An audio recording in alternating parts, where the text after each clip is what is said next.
Hello, boys and girls, and welcome to reading for the week of August 31st. I am so happy to have you here with me today, learning how to become a reader in kindergarten.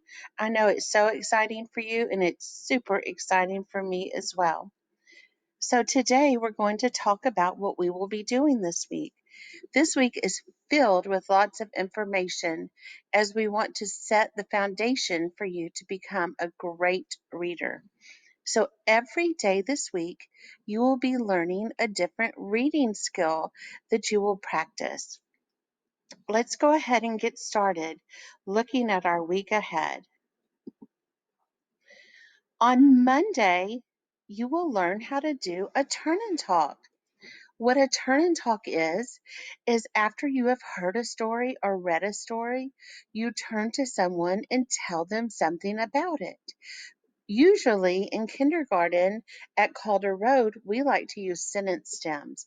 What that means is we tell you something to say, such as, I like thee, and then you fill in the blank.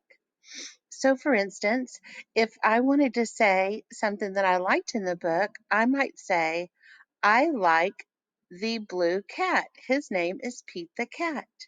So for a turn and talk, someone will tell you what sentence stem you're going to use, and you will turn to someone else and using a quiet voice, you will whisper to them or say it in a what we call it Calder, a level one voice, which is an inside voice. You will tell them what you wanted to say about the story. Today, you're going to practice that. On Tuesday, we're going to talk about the different parts of a book. There will be a video for you to watch in Google Classroom about identifying the different parts of the book. Some examples of the parts include the front cover, the back cover, the spine, the title, the author, the illustrator, and even a excuse me, even a title page. On Wednesday, you are going to learn 3 ways to read a book. And that particular day, for Wednesday, we will start with pictures. What that means, boys and girls, is that when you have a book, you can look at the pictures and tell the story. When you have a picture book in front of you, you know from experience that there are lots of pictures in that book. And using your wonderful imagination and your experience with books in the past, you are able to tell the story by looking at the pictures. On Thursday, we will talk about reading words. You have probably had experience with someone reading a book with words to you. In kindergarten, teachers read books to their students every day. And if you're a remote learner, you will have books to listen to where someone is reading them to you every day. If you're at school, then your teacher or someone else will be reading you a book every single day. One of the ways that we can read books is by reading the words.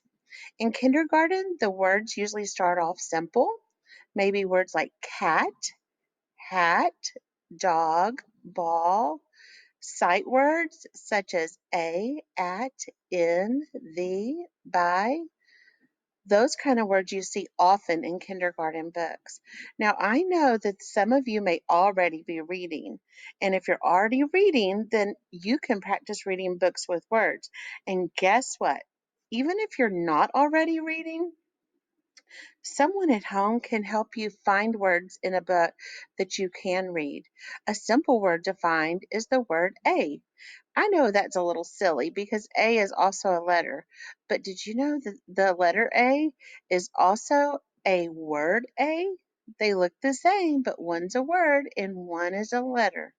More to come on that at another time. On Friday, we will talk about retelling.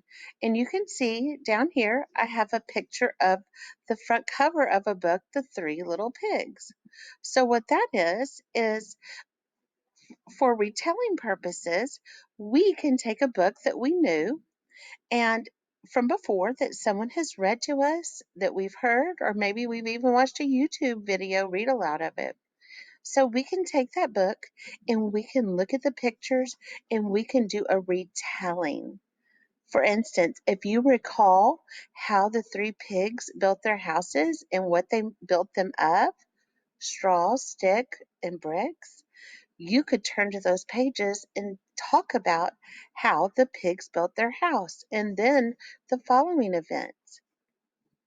You can remember what happened in the beginning, the middle, and the end of the story, and that, along with the pictures, will help guide you to retelling the story. Boys and girls, all of these things that you're going to read this week are part of becoming an excellent reader. And I know that every one of you can do that.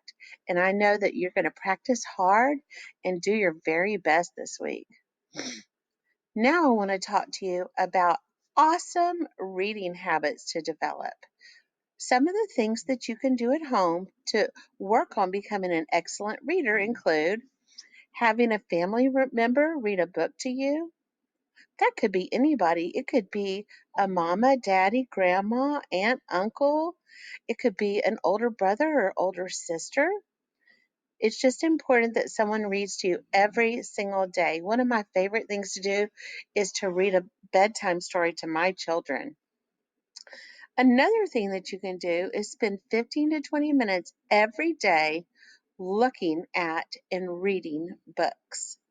That means that you can practice the skills that you learned this week, like retelling, reading the words, or reading by looking at the pictures. That means that you can spend time this week practicing those skills. Something else you can do is to take a trip to your local library. If you live in Dickinson, Dickinson has a wonderful library in town where you can go to find all sorts of interesting books. You can even check them out and bring them home and share with your family. It's super exciting. And the final thing I wanted to talk to you about is that instead of asking your parents for toys or candy as a reward, why don't you ask them for books?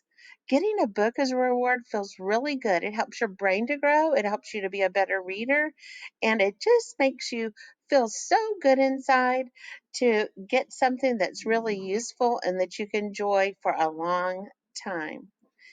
So let's move on to our next slide. All right, readers. So I will see you next time. And until then, happy reading. See you later.